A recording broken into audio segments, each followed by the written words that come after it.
یہ سچ ہے کہ ایک عظیم فنکار کی فن شناسی صرف اس کے فن پاروں کی تفہیم اور تشخیص سے مکمل نہیں ہو سکتی، بلکہ فن ابتدا سے انتہا تک ہر رنگ و جہت میں اور ہر پست و بالا تخلیقی کاوش کا متقاضی اس لیے رہتا ہے کہ اسے اس تاریک و روشن نشیب و فراز کے مقامات پر اپنے کمالات، کرشمات اور محدودیات کا اظہار کرنا پڑتا ہے، ورنہ فنکار کے فن کی ارتقائی راہ گزر کا مسافر منزل تک نہیں پہنچ پاتا۔ فنکار کی شخصیت اور اس کے فن کو سمجھنے کے لیے فن اور شخصیت دونوں کو ایک دوسرے کی ضرورت ہوتی ہے۔ علامہ اقبال کی شخصیت پر بہت کچھ لکھا جا چکا ہے کہ اس کو مزید محکم اور مستند کرنے کے لیے ان کے کلام سے ہی مدد لینا ضروری ہے۔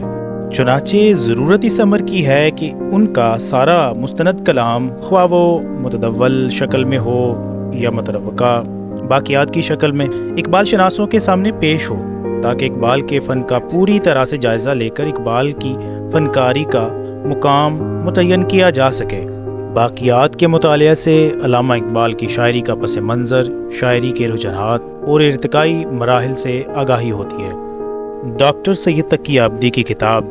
باقیات اقبال کتاب آرڈر کرنے کے لیے munawwarbookstore.com وزٹ کیجیے اور ہمارا YouTube چینل منور بک اسٹور سبسکرائب کیجیے۔